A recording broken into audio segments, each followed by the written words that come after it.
Hi, everyone. Welcome to another episode of Special Ed IEP 504 Oh My Conversations with DCCAC. I'm Aaliyah Mastriani, and today I'm joined by so many of my awesome board members. Today I have with me Courtney Nangle. Hi. I have Kelly Mayer. Good morning. I have Meredith Daly. Hey. And I have Tasha White. Hi there. Today we're going to talk about one that's a little challenging and hard, especially within our community, and that is threat assessments. I wanted to get this group of parents together to talk about how it's a little bit different within the special needs community and what that can look like, and how sometimes threat assessments can hit our kids far more than others, starting with the concept that something that defines a disability is having unexpected behaviors, non-typical, dysregulated behaviors. And so to the typical general ed person or teacher or community member, it might look really odd, and it could be scary, especially if it includes screaming or yelling or crying or throwing or things like that, which to people who don't live in our world, that's really scary and crazy to them. To those of us that live in our world, we're like, hey, this is part of the disability. So in the school world, we call that a manifestation of a disability, when the behavior, what is triggering it or causing it, is the disability. But it often could also lead to a threat assessment. Anyone want to jump in? What have you guys seen with this? I'm happy to jump in. Whether it's a manifestation of a disability or not is a little bit subjective. And so one of my children had a threat assessment. Now, I would say because he has autism and ADHD that saying impulsive things would be part of his disability, but the school did not agree. And so he did go through the full threat assessment system. During that, I learned something that was surprising to me. The school resource officer, so the police officer assigned to our school, can interview my child without notifying the parents ahead of time. And I explicitly asked, what if he said, you need to call my mom? Would you? And they said no. We have received guidance that says we are not to notify parents until after the assessment, which was surprising to me, and it felt like our children don't have the same rights as adults in the legal system. Now, I will add some caveats to that. Now, when you drop your child off at a school, they take on the de facto role as parent. The school is giving permission for the SRO to speak with the child. I will say, if they say anything in that meeting where they do not have legal representation or a parent and they're under 18, it cannot be used in a court of law. They would redo the interview with a parent or lawyer present. So I did learn those things. I'm glad that you brought this up. It was actually voted on that there is board policy that says specifically that parents do not need to be present or notified. And within our community, this is incredibly problematic when you add neurodiversity, because our children say all sorts of things. They say they're very persuadable. I can think of children that I know who would be so terrified that they were in that room that they would just say whatever they thought they wanted them to say. I think that's a common problem. I know some children who would get incredibly more escalated because they felt trapped. I know kiddos who react with physical violence, which then would escalate this into a legal issue because they feel trapped. There's a lot of vulnerability in our community. Do any of you guys want to add and speak to that? Not to take us to last year, going through it personally with my son, when he was in his emotional state of mind and being on the spectrum and not really understanding what's going on, it was scary for him. And he's asking for me, and they're not really giving answers as to why mom's not here. Why? Well, I want my mom. Okay, he's going to say whatever in that moment to get to me as quickly as possible. I remember being scared, like, what, did they just talk to my son? Like, how is this even possible? How are they talking to he was not even 9 at the time. And that brings up a question I have. As far as you said, he's 9 or he's elementary, correct? Mm-hmm. Yes, he's in grade school. Is it handled any differently across the different grade levels, the threat assessments? Not really. I did ask them when I found out, because my son was also 9. What is it with 9-year-olds? What I could do to protect him. Now, the IEP has to be followed. So if they had apraxia or they had something where they needed a communication device, that would have to be provided. So the IEP still has to be followed. I said, can I write into the IEP that you cannot interview my child? They said, no, you cannot. But what they did say we could do was they could have someone, a trusted adult who works within the school. So like I could request that his special education teacher be present for that interview. I've run into this a few times. Children will say whatever that they think will get them out of trouble. As adults with fully functioning frontal lobes, we know they're actually just digging the hole deeper. They do not know that. When they try to justify actions, what they really don't know is they're giving the SRO cause. So it's a really vulnerable position to put our students in.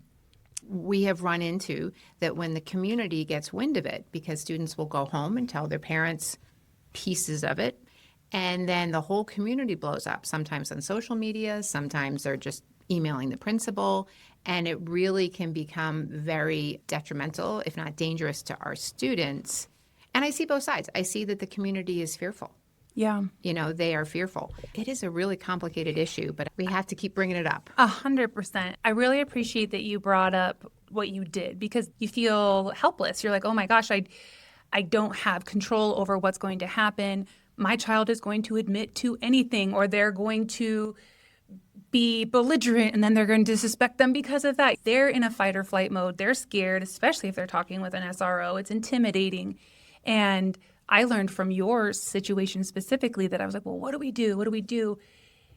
And to all you parents out there, my recommendation, if this is a worry that you have, but probably we all should, if we're writing IEPs, say, in the event that my child needs to be interviewed by administration or an SRO, we request that a trusted special education teacher, or you can do their counselor, their SLP, somebody who preferably the child has a relationship with, can be present.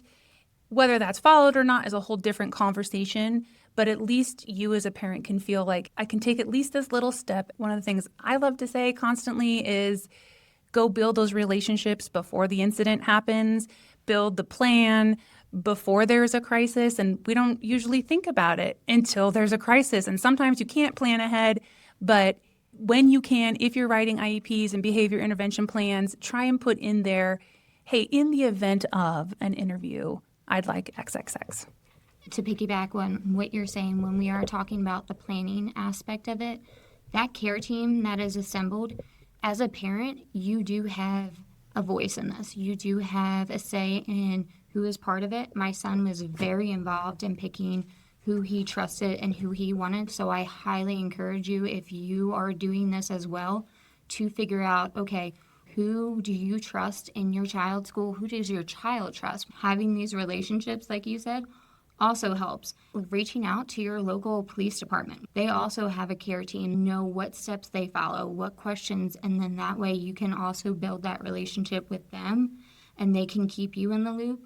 It's a great point, is that I try to say to my son, say less, because our kids tend to ramble and they tend to keep adding more information and trying to figure out what nugget that person is looking for. Yes. Now, I will share a story. The second time this happened, I figured out what was going to happen, and I was told, well, just, drop him off at the front door, and the assistant principal is just going to grab him because she's going to talk to him. And this was the night before, and it hit me, oh, no, what they're going to do, this is going to be a threat assessment. So I did not send him to school. So I emailed and I said, my child will not be at school today. Go ahead and have the paperwork ready for his suspension. I'm happy to come in and sign anything if I need to. So they said, well, we need to interview him. I'm like, well, you're welcome to call. Yeah, good And for you. I put the phone on speaker. I did have a conversation with my son prior and said, you answer the question.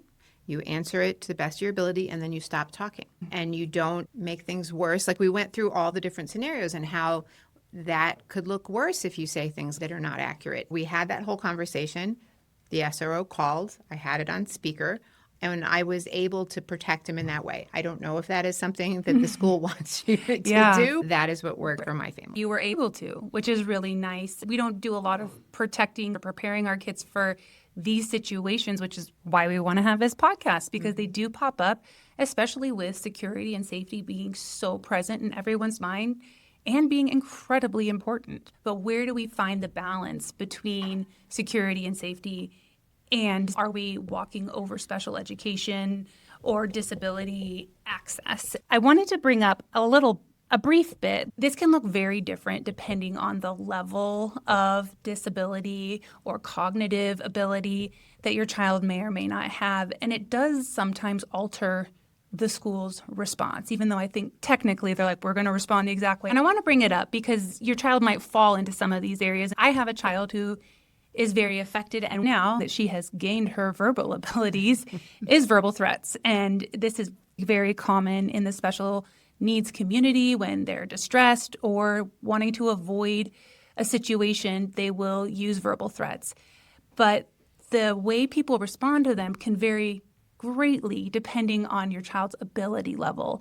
And so for my specific child, because she is so affected and what she's saying is so ridiculous, we have done a threat assessment. We have that documented in her IEP. But to give you an example, it's things like, I will cut your hands off with a knife. I will blow up my house. I will never sleep in my house again. Yelling things like that.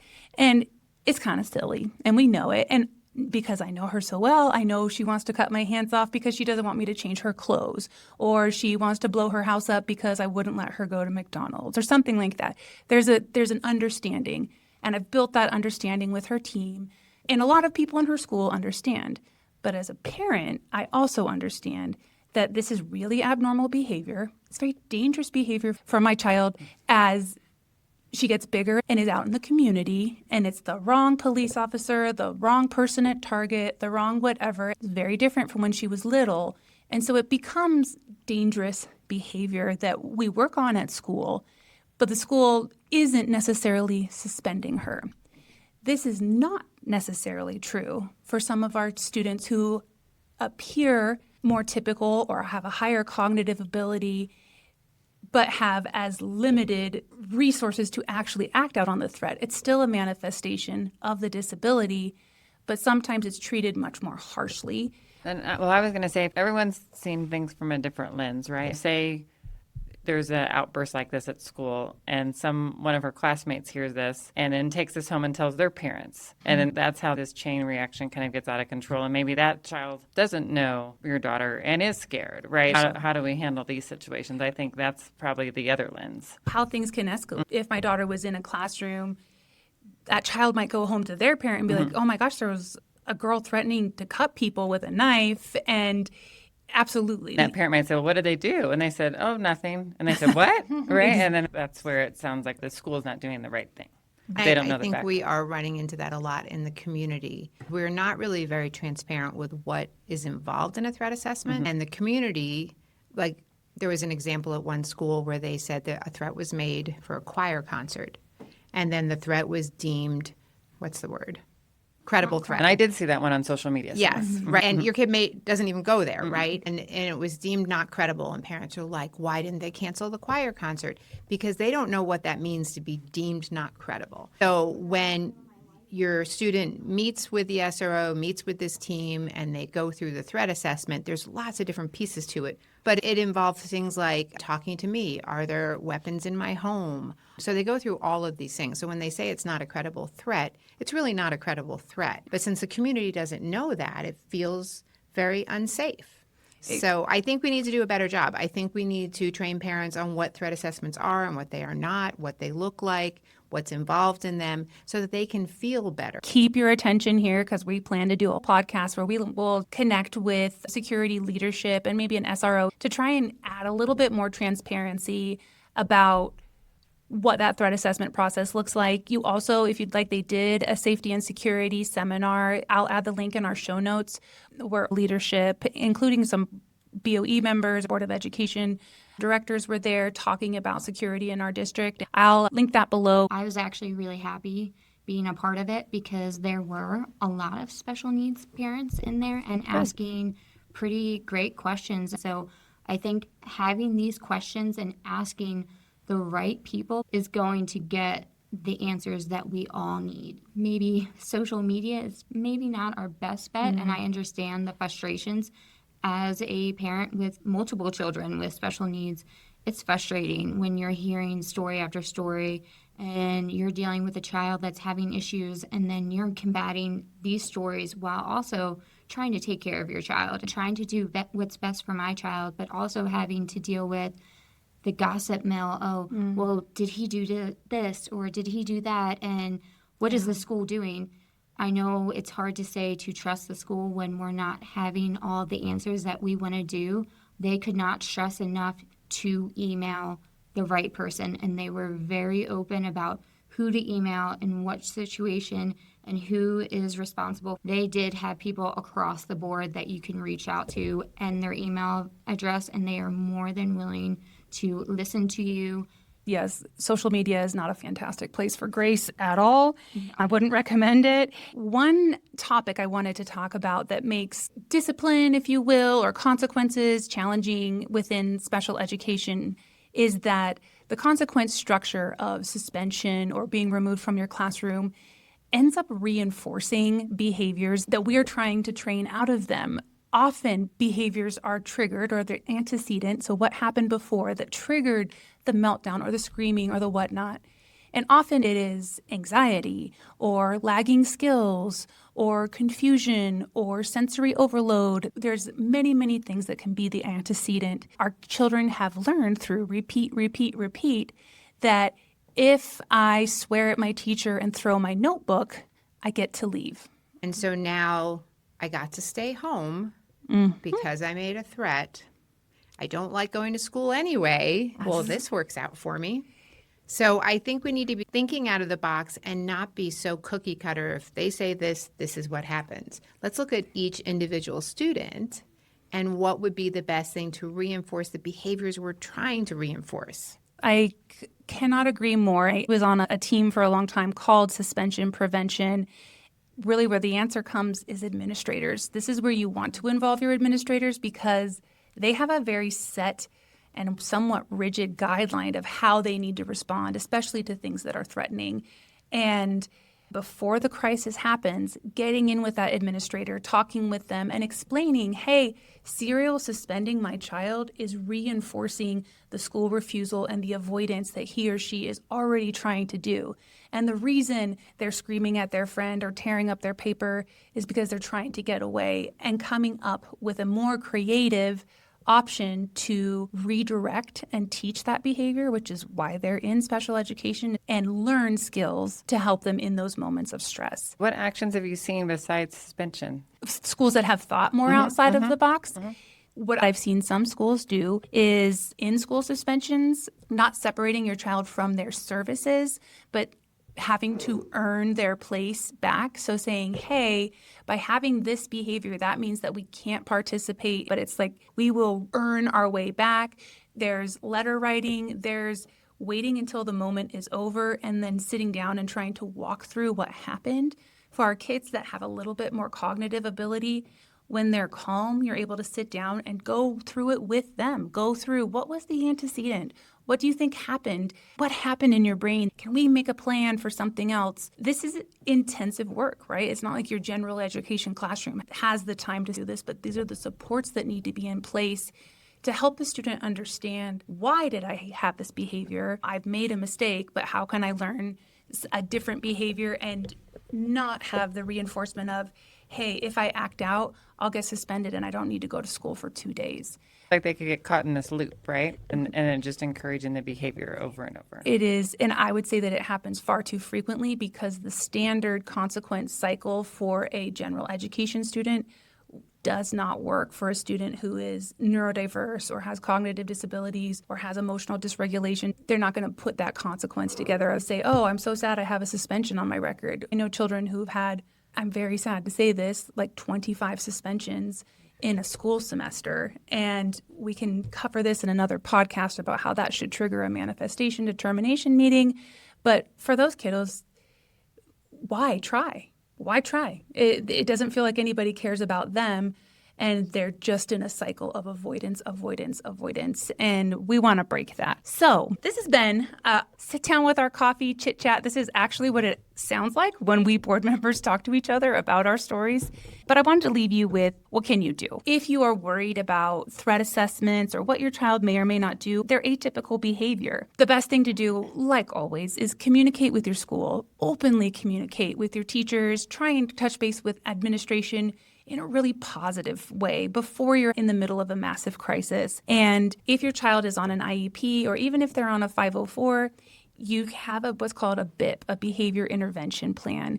And in there, it will describe what your child's baseline behavior is, but it will also describe what their escalated behavior often looks like.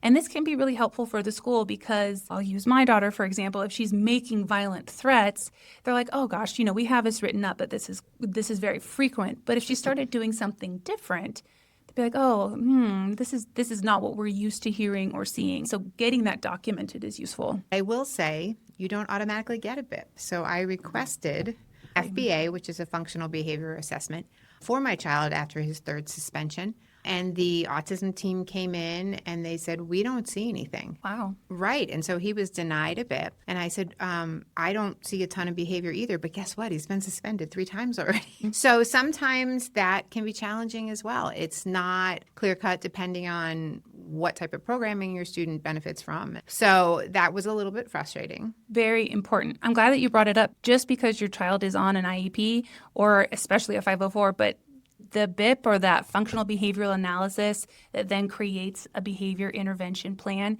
is not automatically applied. It often is not triggered until your child has behavior problems that have led to a suspension or something like that. If your child's in the effective needs program and they do not have a BIP, that's something you really should connect with your team about. Every AN student should have one. They don't always, but they should. If you feel like this is a concern, you can reach out to your school and ask for that assessment, especially if you're seeing things like suspensions or being pulled out of class or room clears or threat assessment, all the things that come up when our children have atypical behavior. And other things that you can do is teach your child what the antecedent process is. So there is the anxiety triangle, and I'll add some resources for this in our show notes, but teaching them to understand their own brain. We do a much better job these days about trying to help kids understand their brain, understand fight or flight or the amygdala, or understand why they might feel out of control in certain situations, and helping them to understand that they are not bad.